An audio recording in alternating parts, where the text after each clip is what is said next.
Hey everybody, welcome back to my channel. Happy New Year everybody. I kind of forgot to say that in my last video because it was a review and I was like, I just want to film the review.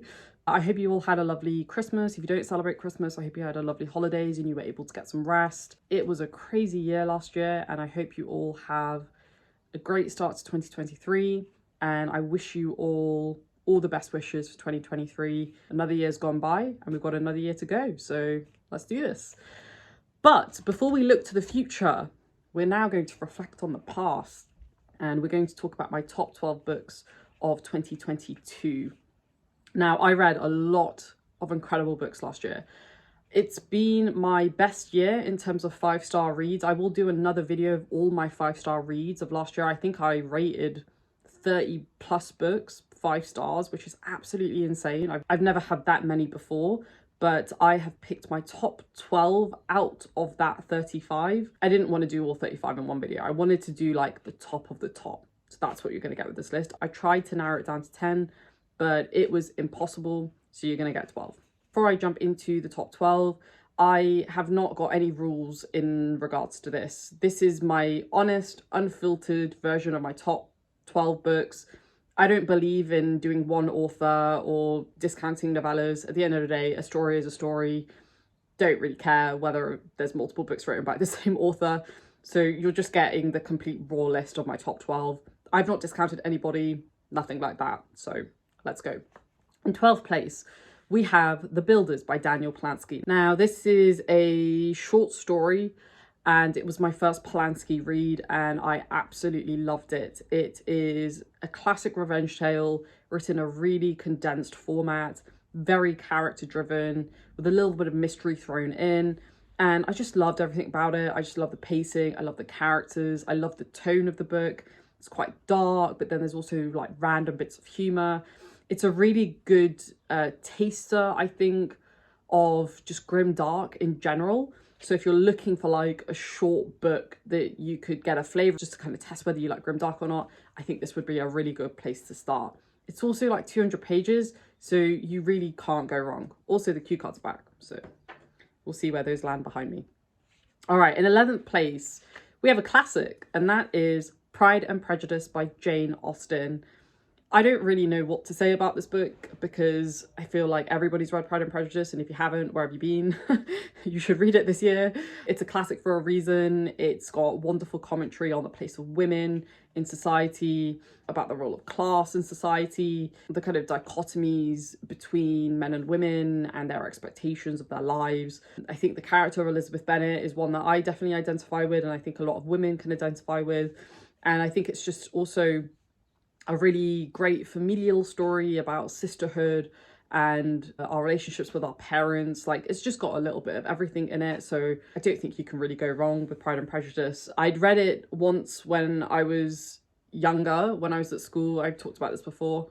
I really hate the way that they teach pretty much everything at school, but particularly literature. There's like zero ability to kind of think outside of the box. So I was really glad that I read it as an adult because I appreciated it a lot more.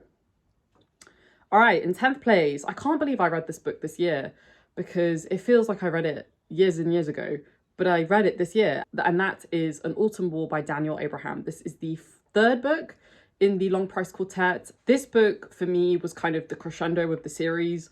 I feel like books 1 and 2 were quite slow. Each book kind of has its own little arc within the book, but then there's this kind of overarching arc that covers the entire quartet.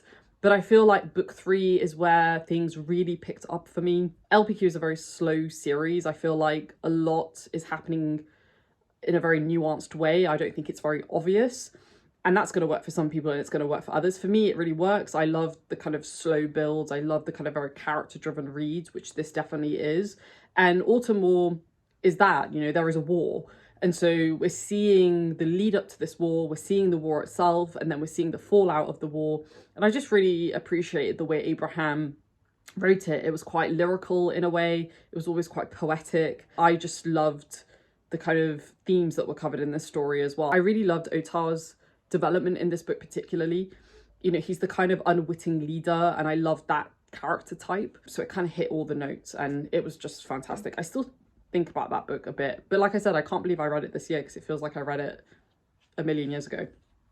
All right, I think I'm on number 8. I could be wrong, because I didn't actually number my cue cards, so I don't actually know what number I'm on. This is either number 8 or number 9. But in the next place, we have Empire of the Vampire by J. Kristoff. I'm as surprised as you lot. I can't believe that a J. Kristoff book is in my top 10. Insane, right? But I love this book. I still think about Gabrielle de Leon, who made my favourite characters list. It's just a really good book. There are definitely issues with it. There are things that I've mentioned before that I did not like about it, as particularly how women are depicted. But there are some really good things done in this book. His writing, the tone, the pacing, the dialogue, the characters. There are a lot of things that work really well. And I'm very curious to see where it goes next. I definitely think this is one of the few books that I will reread, because I feel like there's a lot of things that I will pick up on reread, especially before the second book comes out. But I loved it. I really enjoyed it. Don't know if I will ever read any other J. Kristoff, like his backlist. But I love this one. And if you're skeptical of him and you like grimdark, I would suggest giving it a go. So in 8th place, we have The Death of Ivan Ilyich by Leo Tolstoy. This is a story about a man who is sick. And it's basically us getting his thoughts as he is sick. This book spoke to me in many ways. I always find it really interesting when the books you read mimic what you're going through in your life. I've mentioned this before.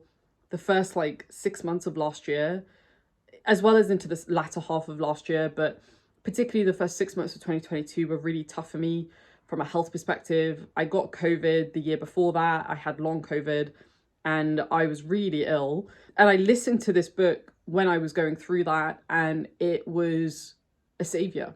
It was an absolute savior for me, because I had never felt more heard. I had never felt more seen. The way that he talks about struggle, the way that he talks about how nobody really understands what you're going through, and the way that people will try to help you, but really what they're trying to do, maybe somewhat selfishly, is actually try to help themselves. But then, some people are genuinely trying to help, and it's just got a lot of things in it, and it's a very short read. It was my first Tolstoy, and I just loved every single thing about it. And I think if you're going through any health issues, I strongly recommend it, because I feel like it will help you forgive yourself. All right. So in 7th place, we have The Warrior Prophet by R. Scott Baker. This is the second book in the Prince of Nothing trilogy. Man, this book changed my life in certain ways, because it really showed to me how to write incredible philosophical fantasy fiction. I've not read tons of philosophical fantasy or philosophical... that's not true. I've read a lot of philosophical fiction, and I've read a lot of philosophical non-fiction, but I'd never seen it done in a way that Baker does it, and it was just absolutely flawless. The Warrior Prophet really picks up from the darkness that comes before. I felt like that one was a bit slow. Kind of took a while for me to get into it, because it was my first time reading Baker and this type of writing. But as we progressed into The Warrior Prophet, and we have a really incredible battle scene as well towards the end of the book, everything was perfect. It's not for everyone, and I've said this before on every single one of my Baker reviews, that these books are definitely not for everybody, and that's okay.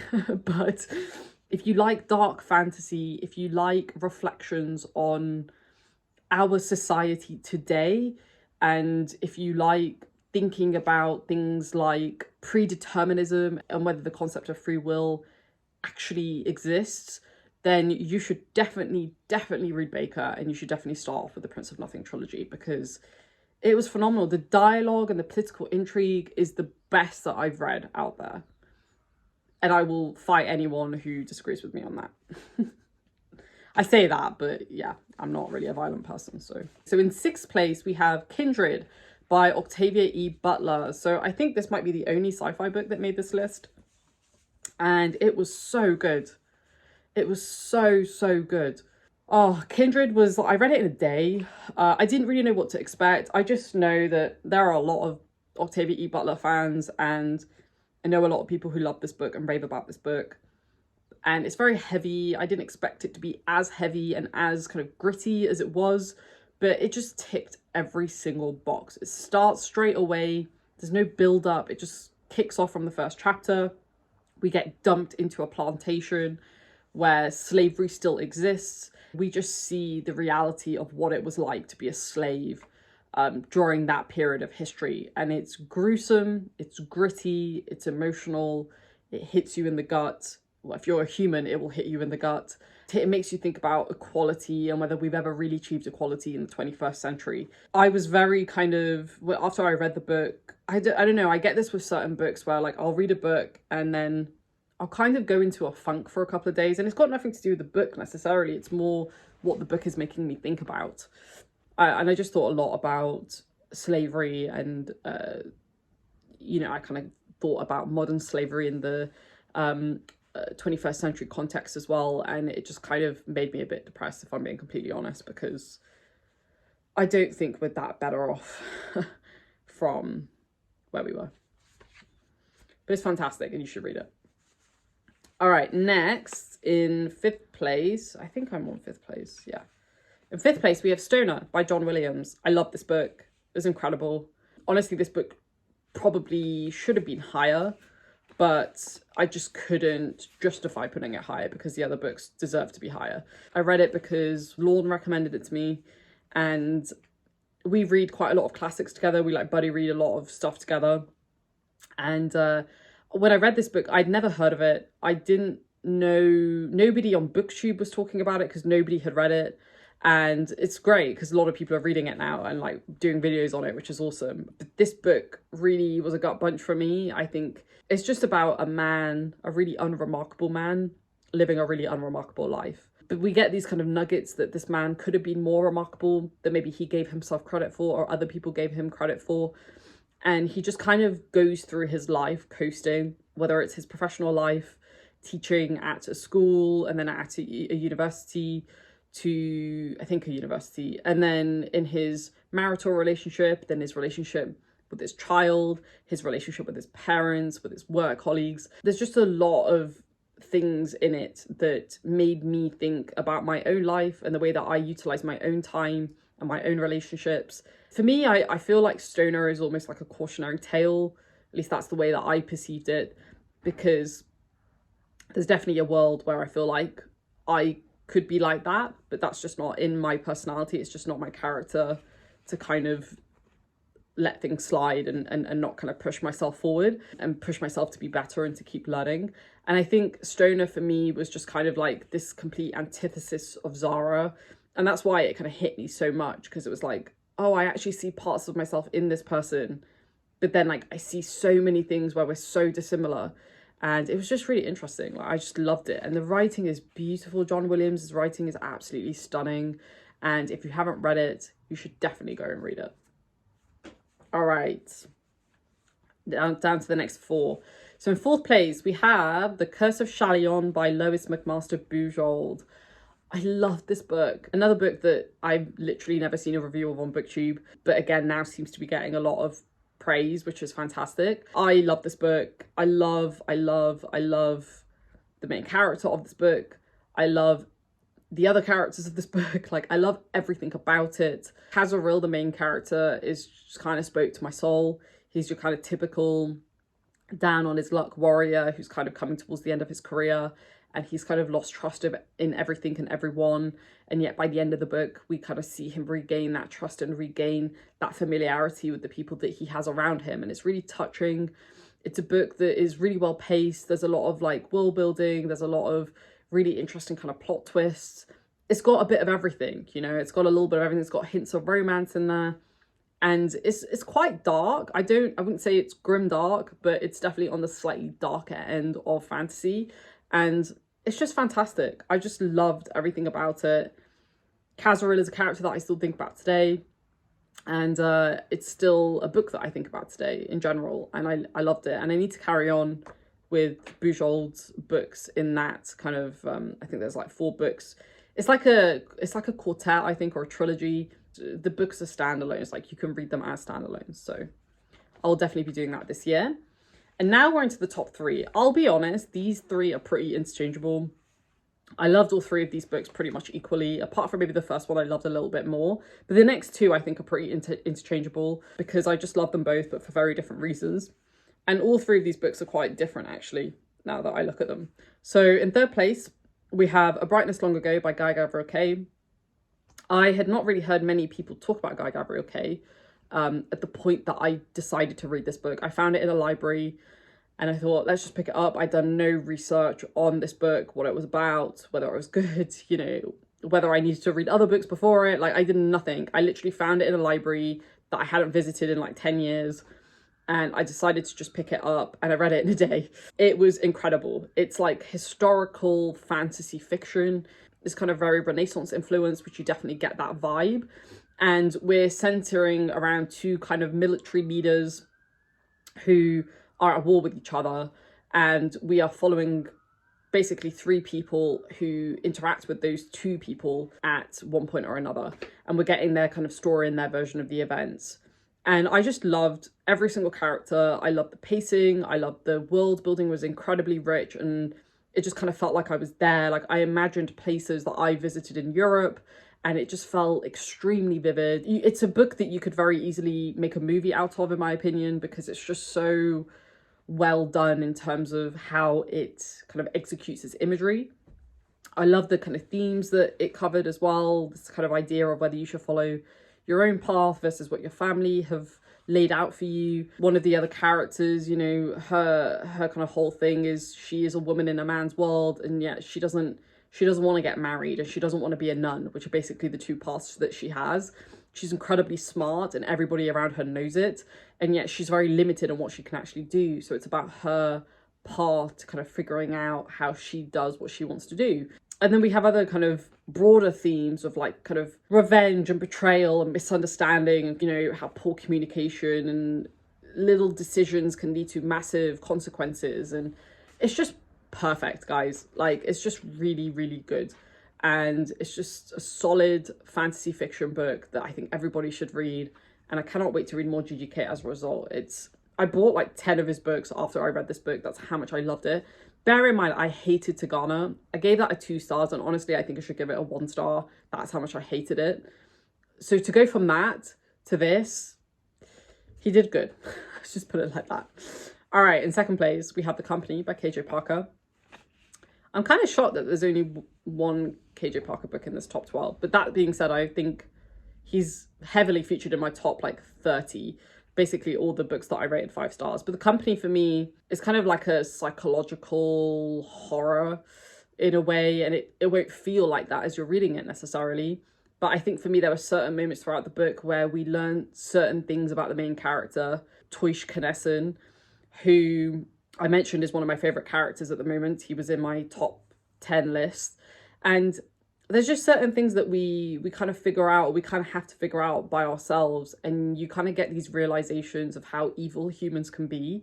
And that's why it's horrifying. That's why it's like a psychological horror for me.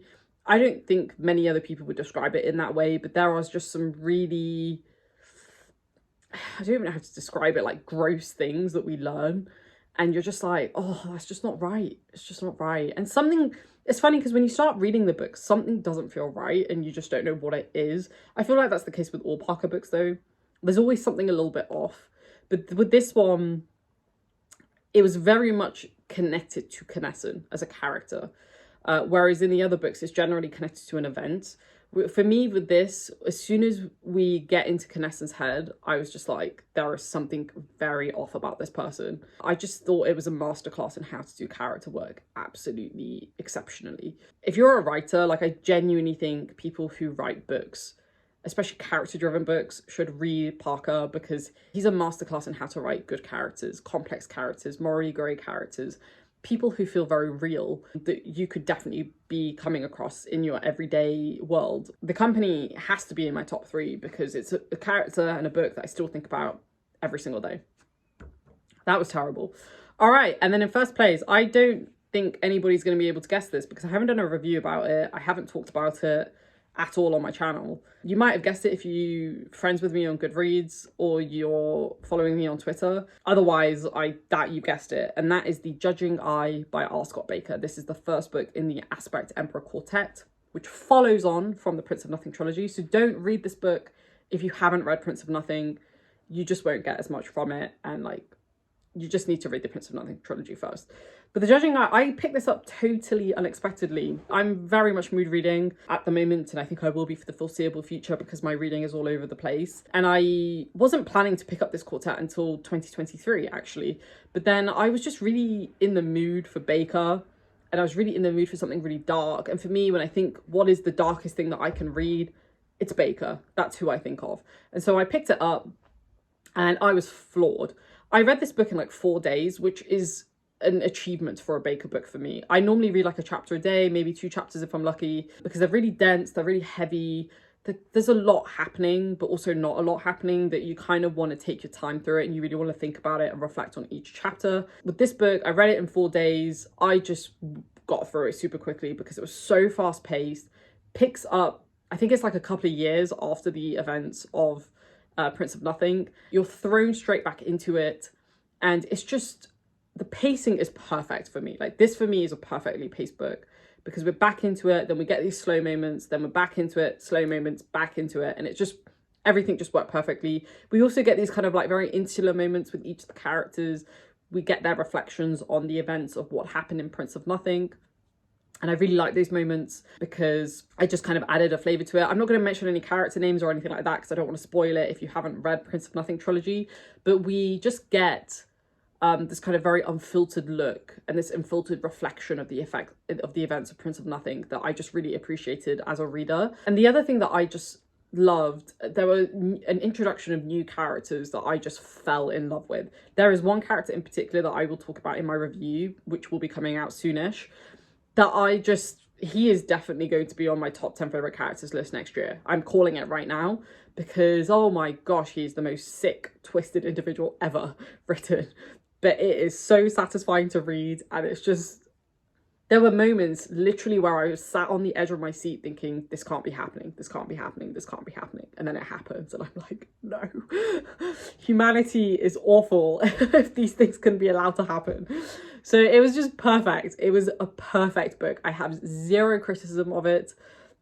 I have zero criticism of most of these books, to be honest, but especially The Judging Eye, just everything about it worked. And it's bloody dark. Bloody dark. I loved it and I'm here for it, and I can't wait to finish off the second book, which I'm reading at the moment. But it was just fantastic, and it very easily took the #1 spot, to be honest, because even though I only read it in December, like, I just know this is a book that I'm going to be thinking about for a very, very long time. And kudos to R. Scott Baker for, I think, getting 2 books on this list. I think he was the only author actually that got featured twice. So there we go. So there's my top 12 books. Let me know what was in your top 10, top 5, top 3, whatever you want to give me list. I'm always very curious on whether any of these books made your, your top books lists. This was fun because I'm kind of reflecting on a lot of the books that I read and that I really enjoyed. I'll see you down in the comments below, folks. Stay safe, take care, and I'll speak to you very soon. Bye.